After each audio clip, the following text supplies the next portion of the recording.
Good morning, good afternoon, good evening. Once again, you are here on the new way, where everything we thought we knew has to be weighed again to see if it's true. We are a member of the Virtually Not Alone network, and today, if I can find it, we are at Wonderland 7, the throne. So I have with me Max and Harris, and I'm Doc Time. And the character I'll be playing is Jubal Hershaw from Stranger in a Strange Land. And now we bring in the guys. I'm going to mic off and let you guys have a fringe conversation. Enjoy. Well, I'm mostly Cheshire Cat today, but I'm sure you could handle that. There's just different ways I like to say and smile, be and play. I like the smile. So, hello, I am Abs. This is how they call me in this little corner of the internet and within the VNA network. So, it's a pleasure to be here in Wonderland. I am seeing that this is the seventh iteration. We are calling this the throne for a good reason. And yeah, I am really excited to be here, Max and Doc. Yeah, 7 is an interesting number. And it's interesting that we're on the 7th iteration on the 17th day of the 7th month. Yeah. What's that word about 7? Septuplet. Yeah. Well, Sept isn't until September because we're American. Okay. We have to wonder in Wonderland how we added up to the 7th month being a July.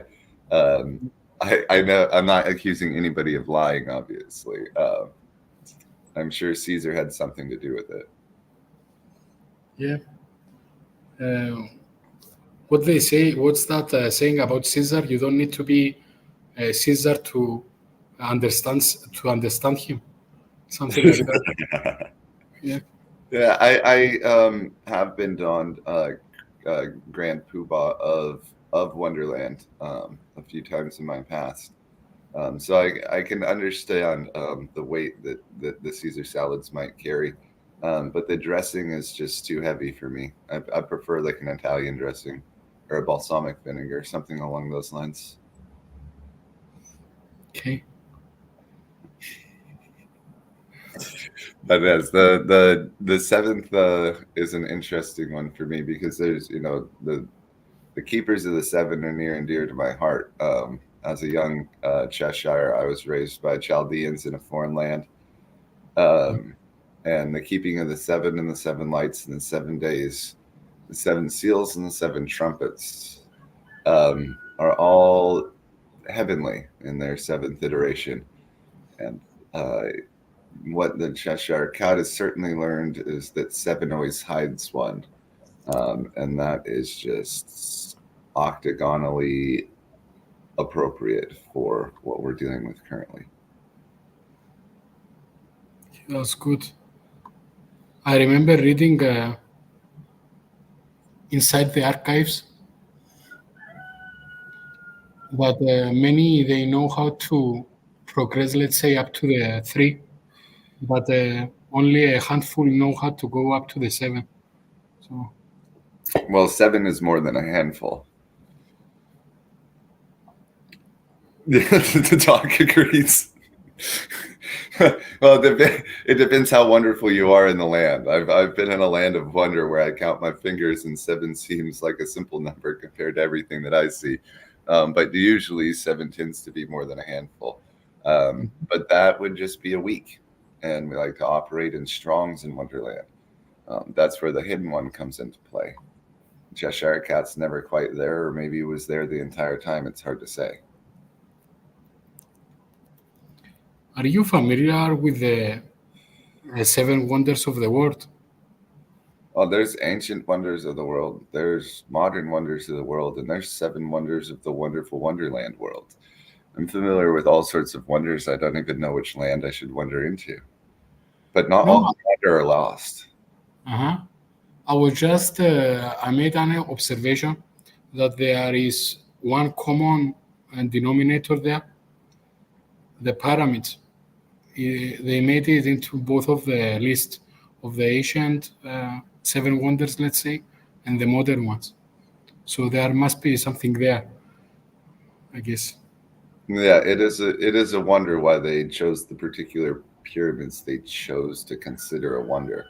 And yes, being corporeally born in the 90s allows me to pizza like Little Caesar is only $5, but that's long since passed.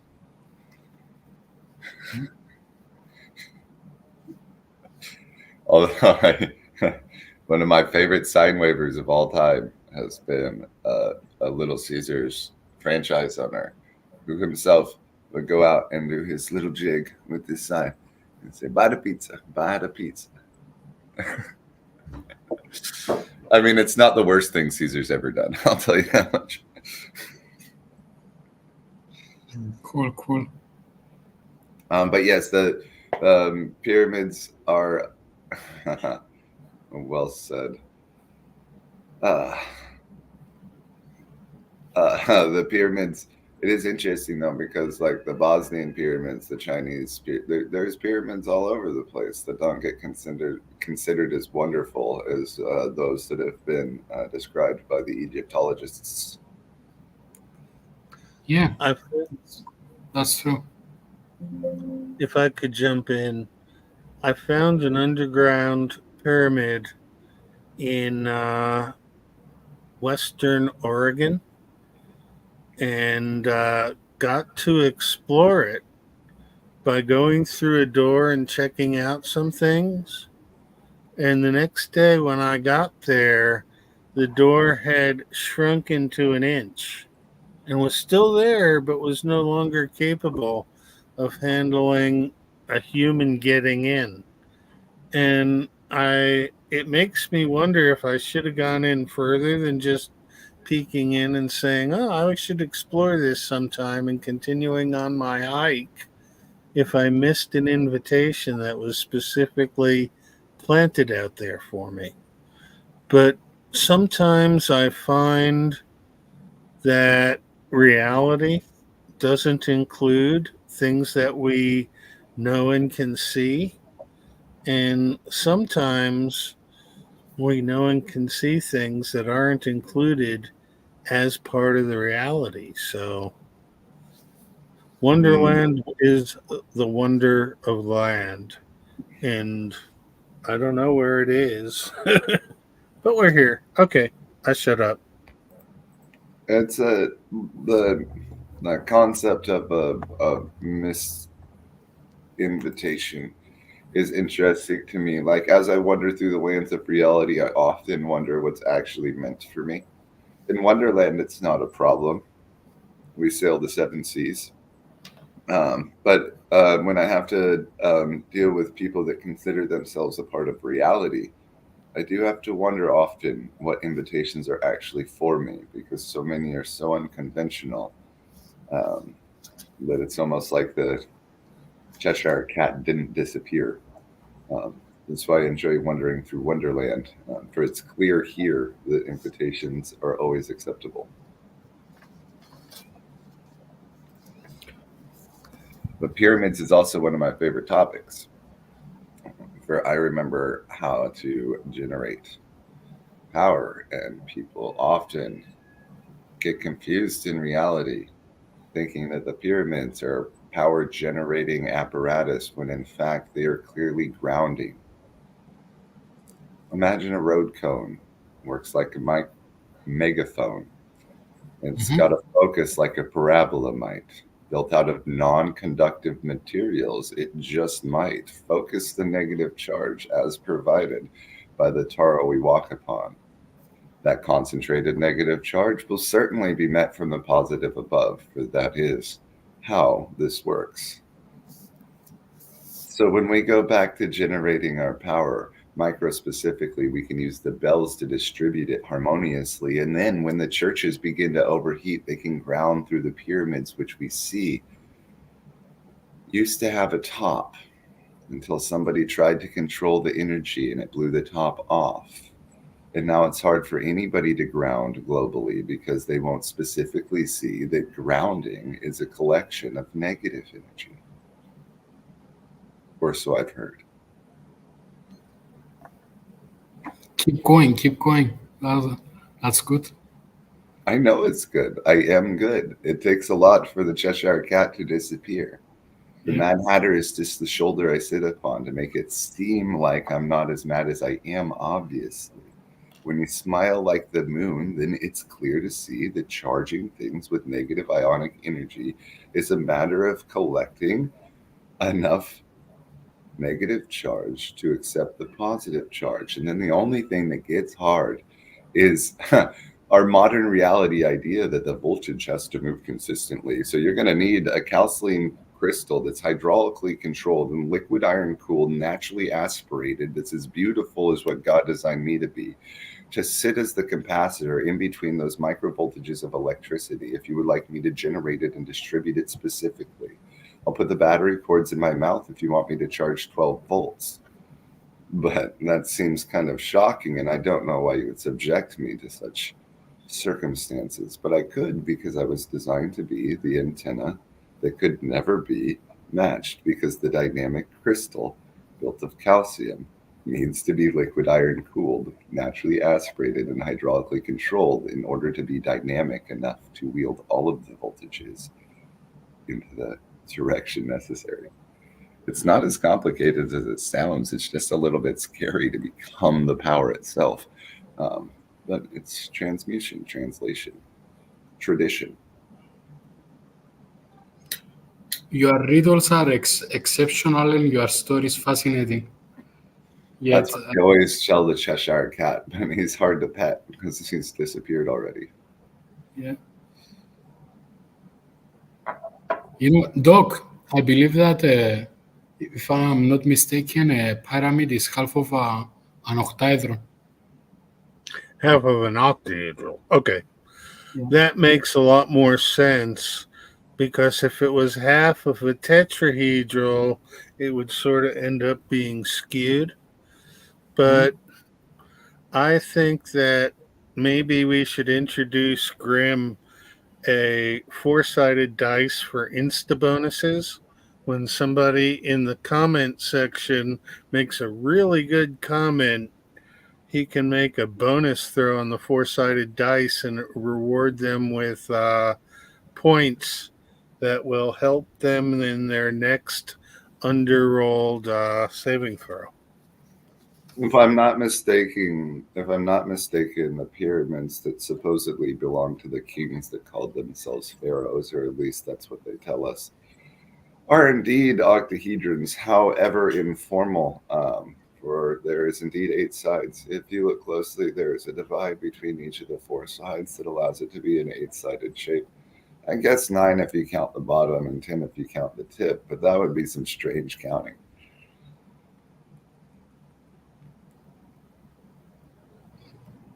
Unless you want to go to South America, those pyramids have 4 sides and many steps.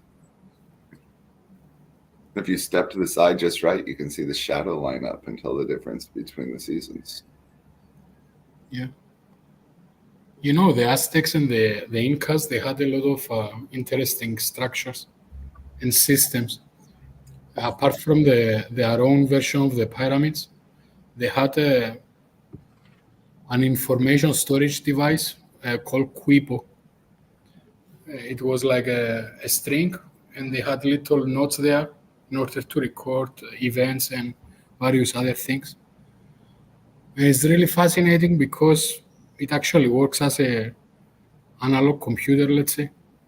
So I find that to be cool.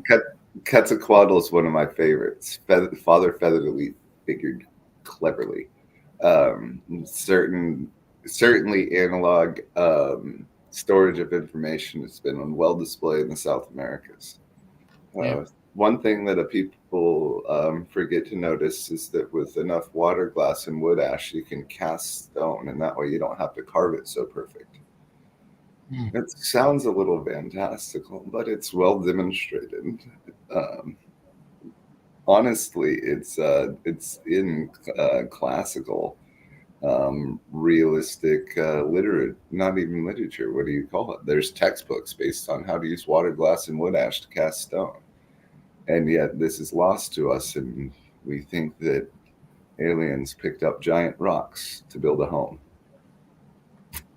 And they call Wonderland Wonderland. I mean, I wonder what land they think they're from. Maybe it was a previous iteration of the Cheshire Cat teleporting and all. Yes, I might have done that before. I can neither confirm nor deny. But I do think it's funny when people try to weave together history in a way that they think makes sense, because obviously since the 1900s, propaganda has been the law of the land. Mm-hmm. But if you learn your ancestry, or maybe if you just hug a tree, you can start to remember what history actually feels like. Get over his story, because he wasn't even a very good cat owner. That's why he disappeared.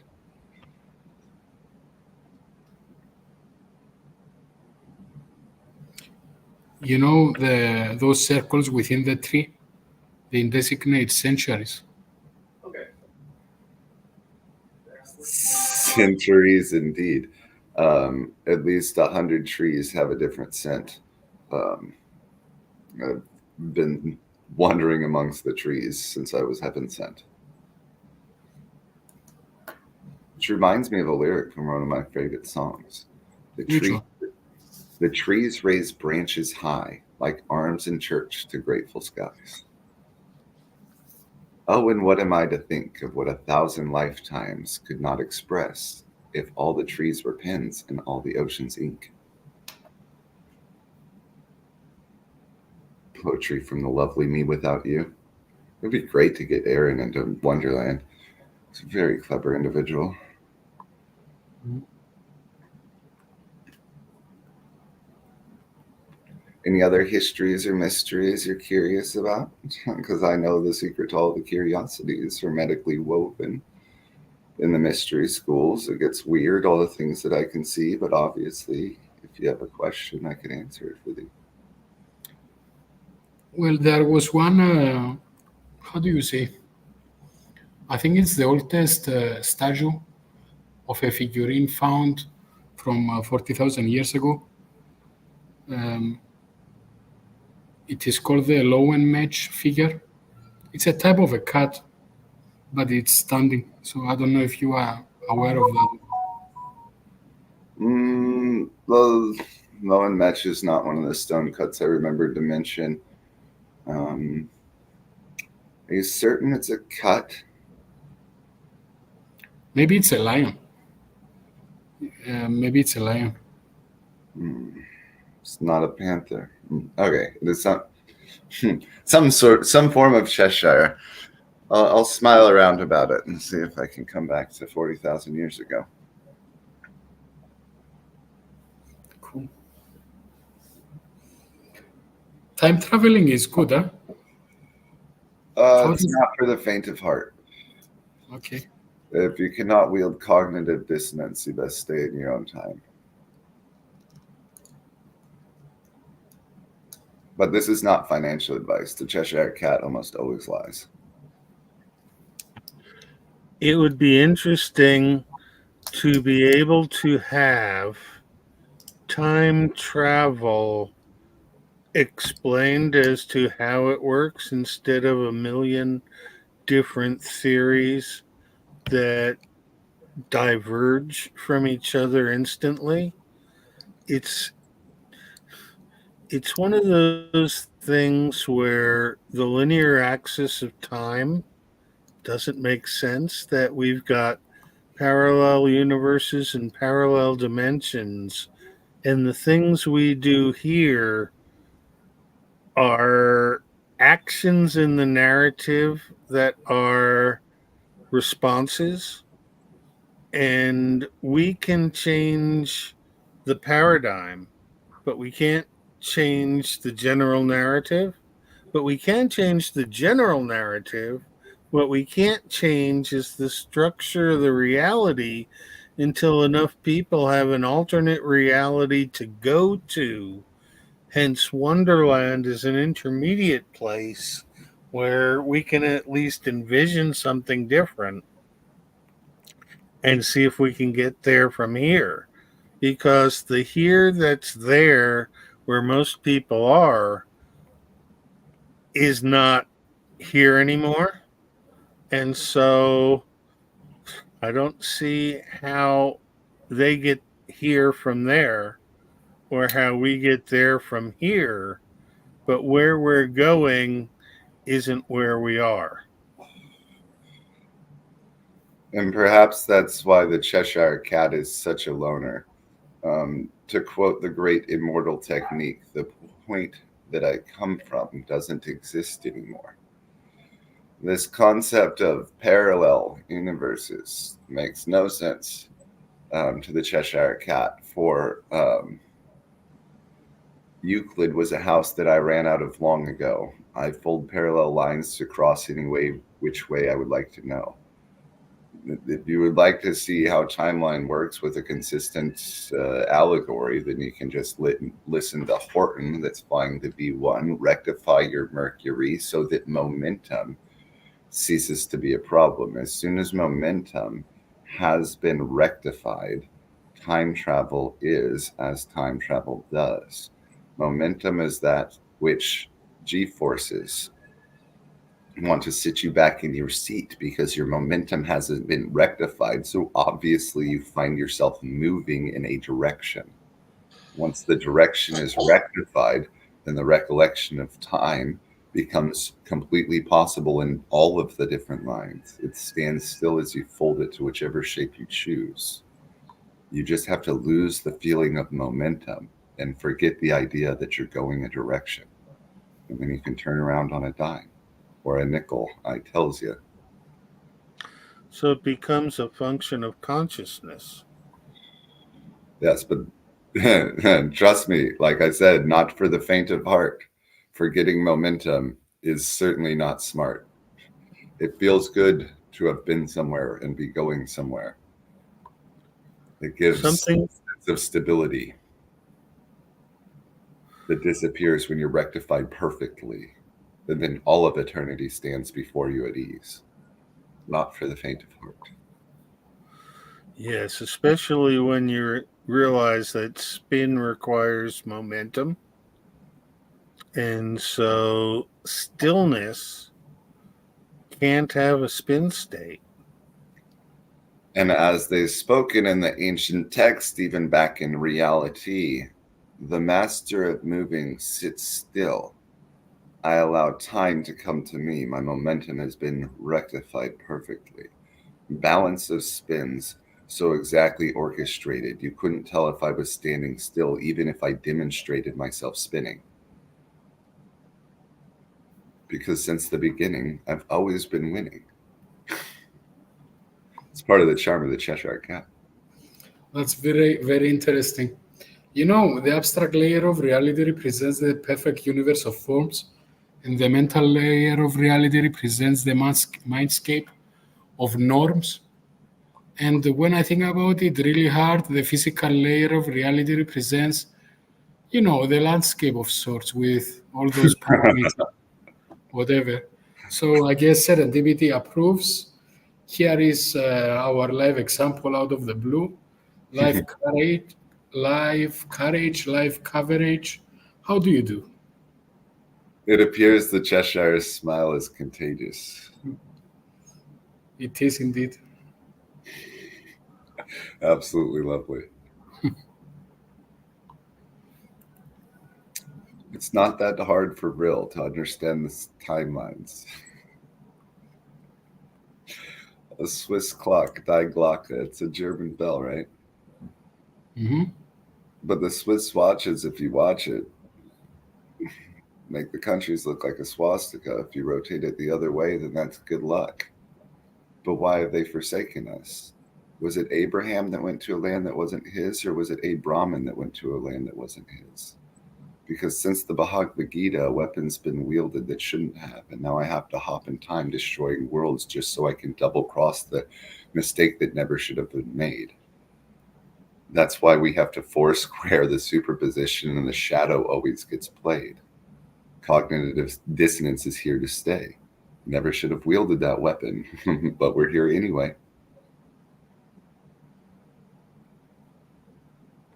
We'll call it 2 world wars, just so people can war with inside their own mind, because if they war outside, then we're going to destroy all of time again. And I'm tired of doing that. We did that last time. Interesting. I believe that truth lies within veracity of belief. I believe that lions lie, because lions are not kings of the jungle. Lions are clearly lying in the plain. Be the cat that you were born to be. If you're a panther or a tiger, you can be in the jungle. And if you're a lion, just lie in the plain and be prideful about it. Seems simple.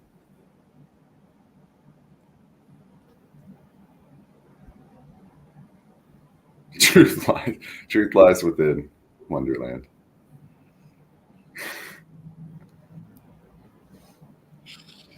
It's one of those things that subjective truth and objective truth have deviated from each other so that the truth tellers are telling their truth, but it's relative to real truth. And the construct has gotten so ridiculous that Wonderland makes sense. Oh, indeed, indeed. We realize when we really lie to ourselves about what reality might be so that we can imagine what reality actually is. Unfortunately, Crowley carried me from Zero-Star or Zoroaster through the monostar theism into all-star deism. And so now that we're all stars, we don't have to be murderous anymore. We can just be a group of crows. We can actually become a kindness if we get raven about it. But those are just eschatel jokes.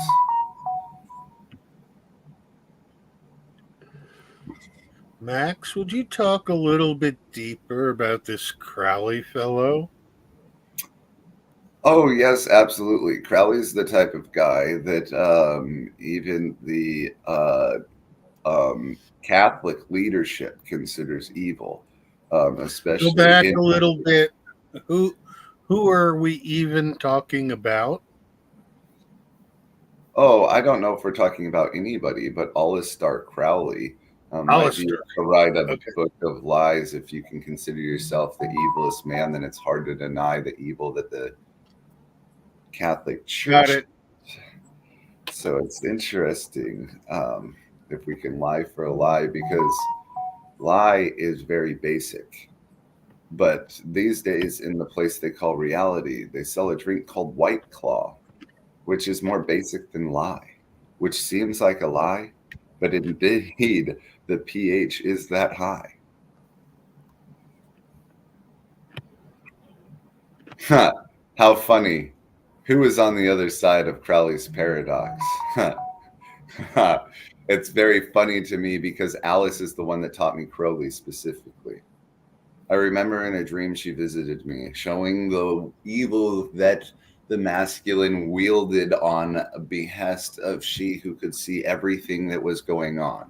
We had to get from no stars through the monostar to all-star, and Alice Crowley taught me to notice what Crowley's evil must have been. If somebody as evil as the Pope would call him the evilest man. But Humpty Dumpty fell off the wall again and again, and he was certainly broken. Wonderland. Go ahead, Harris. No, I was almost ready to give an answer to who is on the other side of that paradox. I was going to say Aos, Austin Osman Spare. So if you know that guy, he was something. Yeah. I do not. He was something. I haven't met. Yeah. He was really something. I always figured it was St. Patrick. I was like the snake that was venerated by the Catholic Church for saving the snakes. That's one of my favorite stories of all time. It takes a druid to send his son to Caesar's house to be trained as a Catholic saint, just to come back to the druid's house to say, Druid, you got to get out of here, dude. He's going to cut the heads off all the snakes. And I mean, a druid wouldn't believe anybody that wasn't a druid Celtically. It was so naughty the way they waved in the saving of the snakes. Or at least that's how I heard this story, because I don't see a lot of legless reptiles in Ireland.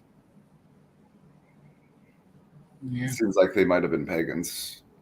I'm just Or taking different timelines. Or weekends. Yes. Hello, me weekend friend. Here we meet. You speak from the ages. My tongue's been split for too long to remember how sounds used to go. Now I just see the way sounds go. Ripples in the sky.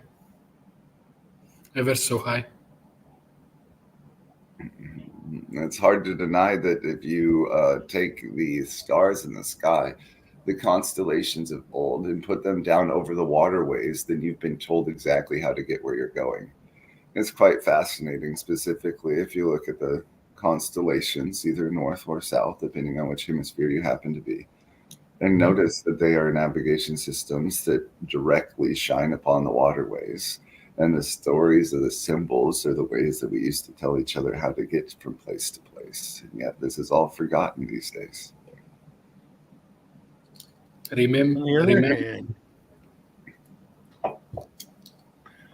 what if the stars are actually the cell nuclei of the cells within the range that we are in, and that this human condition we find ourselves in could be likened to a cell from the body on human scale, because we end up in a place where maybe astrobiology is something that needs to be rediscovered, because our concept of what's bigger seems to be rocks and stars behind the rocks and stars, and it can't be that way.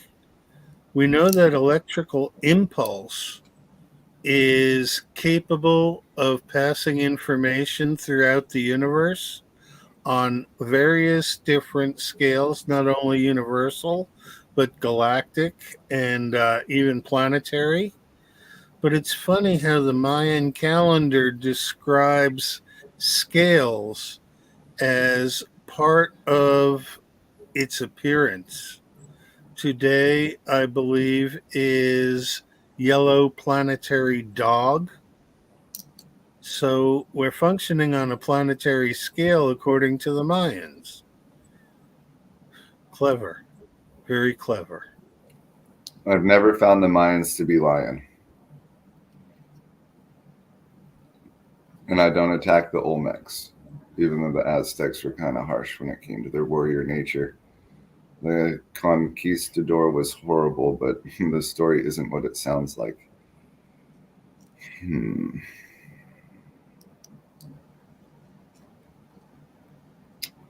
So when it comes to scale, maybe the Cheshire Cat can explain it this way as well. Let's perhaps have some non-Euclidean fun and press that button and turn it inside out. The stars are now the firmware baked into the chip at the center. Tara is now everything, which encompasses that which the firmware has demonstrated through points of light in the darkness. The sky becomes the inside, and we become the shell. And then it's turtle shells all the way down, and we can count just as well, because we don't have to fold the plane into the shape. It'd be lying if we plainly knew the shape. Folding is what we do. We can fold it inside out too. We don't have to. But the stars could be the center and the firmware.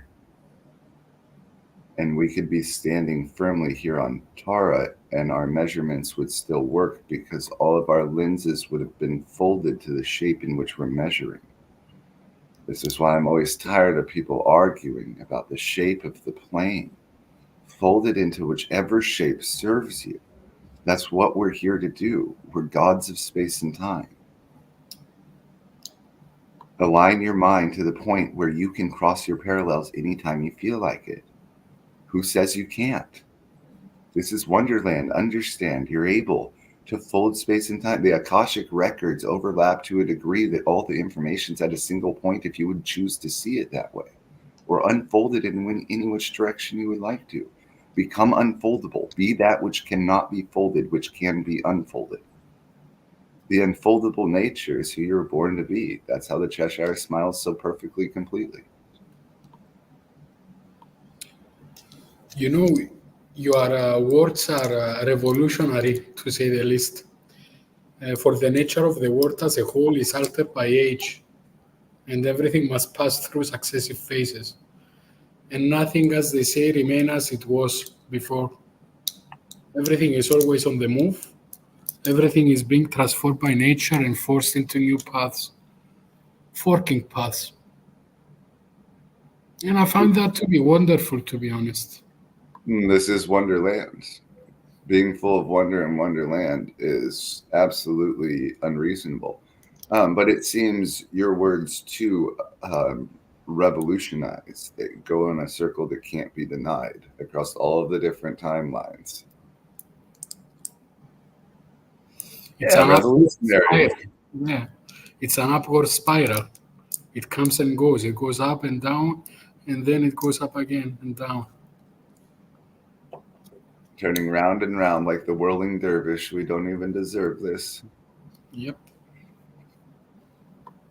It's actually a spiral with a torus and large cups on the above and below, sort of like an hourglass, where positive energy comes through the top, negative energy goes through the bottom, and they each get surrounded down to that middle point. And when you get to the middle point, there's no place for up or down to go, so it has to go out. And it goes at a perpendicular, and nature uses that to give energy to different scales from one to the next without blowing things away. But it requires a dimensional rotation, and we have to look at this space as a 4D plane rather than a 3D plane, and get away from cubes and back to tetrahedrals and octahedrals and platonic solids. But that's a conversation for a different time and space. Platonic solids were my favorite play toys as a young Cheshire. Yeah.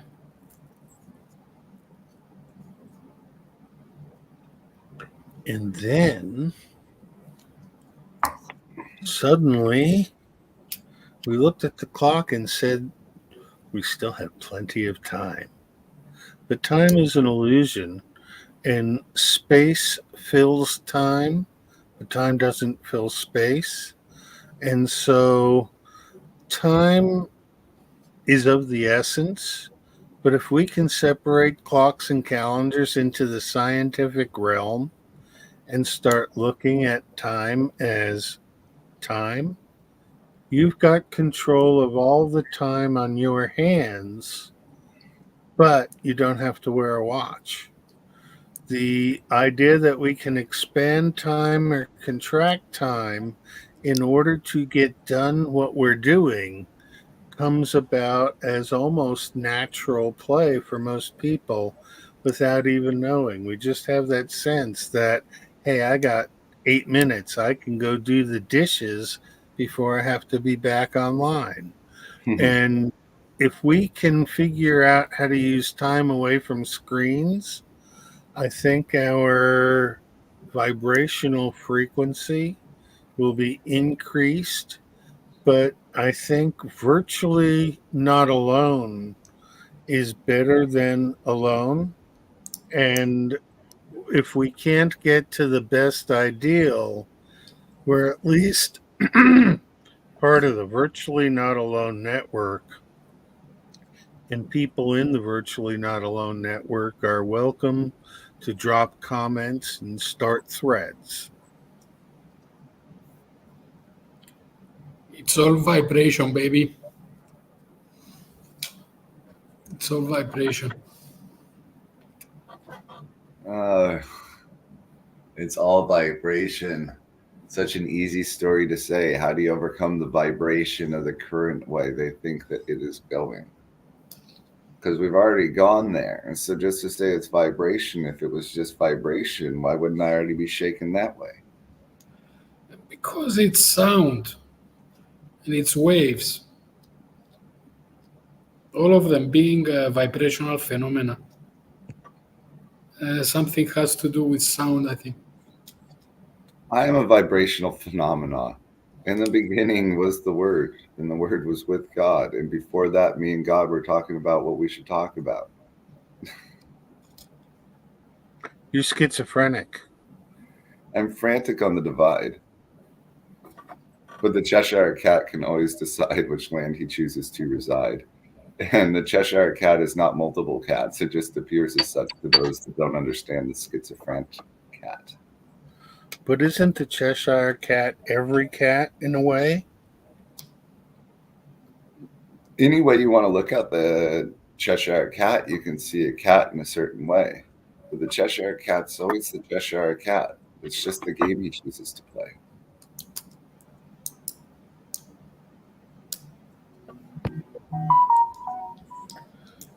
Frantic, tick, tick, tick, tock. Well, that's the rabbit. He's the one that's late. The cat's lazy. He just disappears there.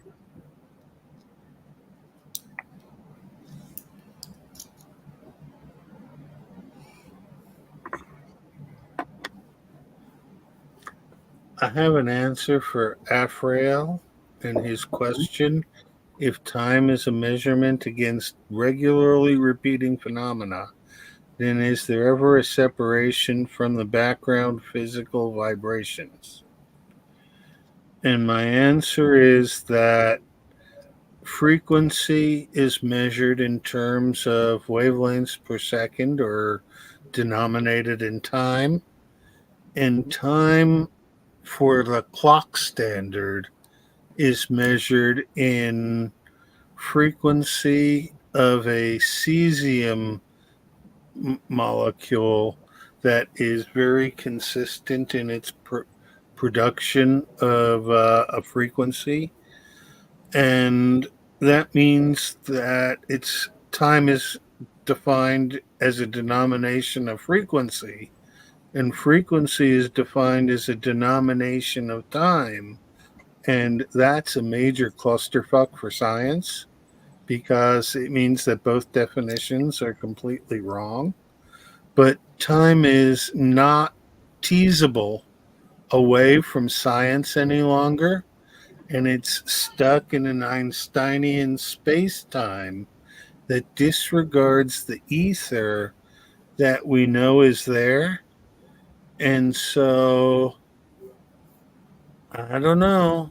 I think we're going to change our fundamental physics pretty soon, because what they have taught us in all the sciences, chemistry, biology, even mathematics, is going to have to go back to alchemy by reintroducing the ether to the four elements, air, earth, water, and fire, and starting back from a base condition different from 3D as commonly held. And the Cheshire would not disagree, but would answer differently in the sense that the focus of my answer would be the concept of harmony. The concept of harmony seems to me to be the relationship you're referencing between repeating phenomenon and the background physical vibrations. Seems to be a word called harmony from my perspective. Harmony can happen at any time scale, any physical scale, any space scale, the relationship itself does never cease to exist. I call it harmony, and it's the essence of everything I've ever experienced. Yeah. Well, allow me to add something here. And even if I am correcting some wrongs or I am even airing some rights, believe me, it is completely irrelevant. Spin and anti-spin, gravity and anti-gravity, electricity and anti-electricity, physics and metaphysics, engineering and re-engineering, manufacturing and remanufacturing, transforming and retransforming, matter and antimatter, qubit and non-qubit, all reside in the void. Qubit and non-qubit, matter and antimatter, transforming and retransforming, manufacturing and remanufacturing, engineering and anti-engineering, physics and metaphysics, electricity and anti-electricity, spin and anti-spin, all together serve at this. Like this.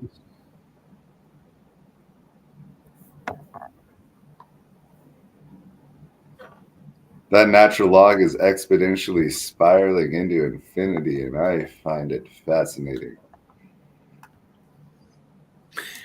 Are infinity and zero perhaps the same place from a different side of a Mobius strip? Infinity is just zero with a twist in the middle. You could twist it like a Mobius strip, then you'll have an extra twisted infinity. But then we have to argue about which infinity is more twisted. But if you just simply take a zero and fold it and twist it, it looks like a sideways 8, which is infinite, and that's great. Well, I believe that the biggest kept secret in science, all of science, is that 0 to the power of 0 is 1. And it makes sense because imagine that if you were a 0 and you wanted to imagine being something, you will imagine yourself as being 1 and not 0. So that's funny. 0 plus 0 is 0, but 0 to the 0 power is 1. I won 1 power one time when I considered myself a 0, because as soon as I considered myself a 0, I realized there was that which was considering itself, and that made me 1. Back in the Are day, you sure you're not? yeah, I was just gonna say that back in the day when we used to have, back in the 80s, let's say late 80s, we used to have these calculators, and when you went and you actually perform the operation 0 to the power of 0, you will get undefined. And nowadays, Google, actually, when you prompt it, you will get the correct answer, but in a lot of textbooks, they still haven't figured it out. And it's strange because if you order something, let's say, a packet or a gift, and you receive it, but it is empty somehow, how will you classify that? It's the empty product. So Yeah. Yes, good comment there. Getting close to something is the same as infinite 0 in practice. I tried to get halfway to my computer, but I had to get halfway. I had tried to get to my computer, but I had to get halfway there first. And once I was halfway, I was going to get to my computer, but I had to get halfway first. So if I get infinitely close, it's the same as 0 distance. But is that 1 distance or no distance? It's axiomatic, honestly. I one time tried to read a 700-page book that was trying to prove that 1 plus 1 equals 2, and it's not true. Axiomatically, you can create a math in which 1 plus 1 is 2. Mm-hmm. But it's only math it's only true math in as far as it's true and inherent to its own axioms. And so, as a matter of our experience, we might say that 0 to the 0 is 1, and that is a type of math that we choose to axiomatically accept for it lines up with our experience. But if I chose to design a math in which 0 to the 0 axiomatically was I instead of 1, I could design a math that was inherent to that axiom. And so I find it best to play in the playground where we can do axiomatic throwing contests and see how far-fetched we can get while still being inherent to the wonderful reality. isn't that the whole string theory stitch? This is what they are doing. And stitch in time saves 9, but 9 is nothing in German. So I'm not sure how to translate this one across all the weird weavings that come with the implications of string theory. But I guess strings can do the wave, and I can wave at string theory and say, why not, folks? It doesn't make sense to me, but I'm more of a chaos void sort of vibrational perspective individual. Oh, chaos engineering is cool. And also, but I believe group theory for the win. So You would. Group theory, both in chemistry for doc and also in mathematics. Oh, It has to do with symmetry. Group theory in mathematics has been boring since they made a movie about John Nash. Okay, the equilibrium of group dynamics is easy in any system that's not chaotic. Yeah. Boring. It's boring. That's No, game. no. Game Means theory. we got to stay chaotic. Yeah. The only games I play are chaotic. Your group theory is just a game. If it's not chaotic, then it's boring mathematically. Now, your group theory, when you apply the math of group theory to actual people, the people become the random number generator that influence the chaos into the system. That becomes interesting again. But simply on paper, group theory mathematics is boring. It's easy to find an equilibrium in any system that's not chaotic. And if it is a chaotic system, then finding the Lorentz attractor and balancing that through a developmental pattern is way more fun. Okay. It is also interesting to consider if we are talking about open or closed systems. So Pi down here is about to summon Horus with these sets of questions. Okay, I told you I was hermetically trained. Okay, I don't need all of these ancient Egyptian references throwing off my game theory. Before we get too far away with it, I wanted to point out the need for changing what 0 is to make the science of physics and chemistry work. That there was a point where a guy named Kepler figured out that there was an absolute 0, and that by creating things colder and colder, they could freeze molecular motion. I believe that was Kelvin, not Kepler, but carry on. Yeah, but you're right. Kepler was a few centuries too early. The idea that you can't achieve absolute 0 it's patently false, but the practical sense is that you can't in the world that we're at. But the 0 point energy seems to me to be verified by the mathematics of 0 to the 0th power equals 1, and that origin of a human on human scale from that 0 is a matter of thought crossed with imagination, and that we're playing roles in life as we see it, but life as we see it is not the same as life as what it is. And the human being has such a limited spectrum of ability to see, enhanced by our instrumentation, but still we get to the point where the very small and the very large, which I believe are the very same, are both artists' conjecture as to how it is, and they really have no clue at all.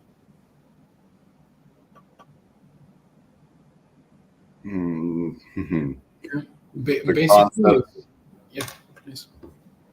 The concept of derivative comes to mind when it comes to acceleration,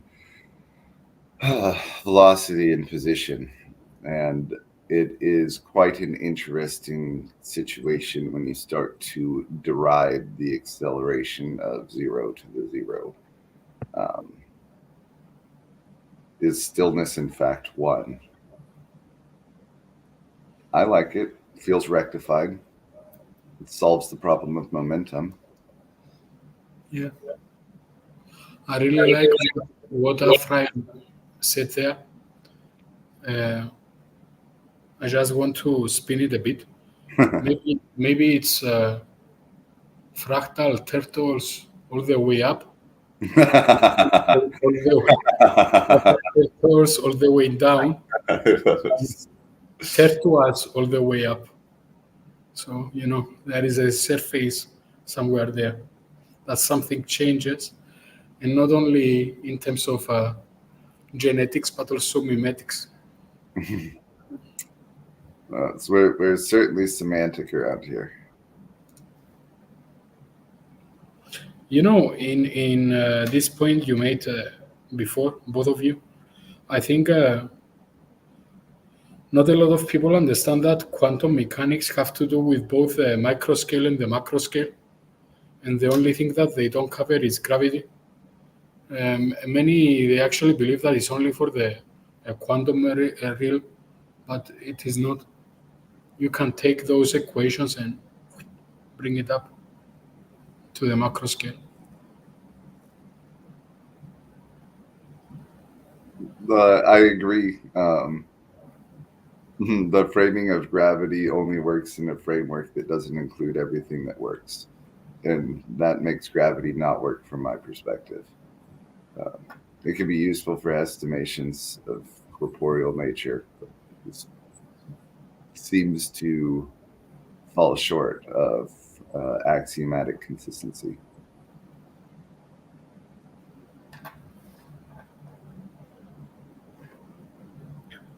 Well, We change are your environment, change attitude, change life. we are approaching the hour mark, gentlemen. It has been a great 5-minute conversation, hasn't it? Not too bad.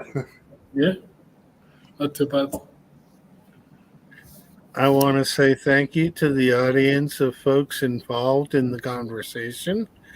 I want to remind everybody that Wonderland is an experience with your own heart and mind, and you can get there from where you are, but you can't get here from there. 11/11 And so favorite time, make a wish. it's a matter of doing as much as can be done with the cards we're dealt, and then using magic to do just a little bit more.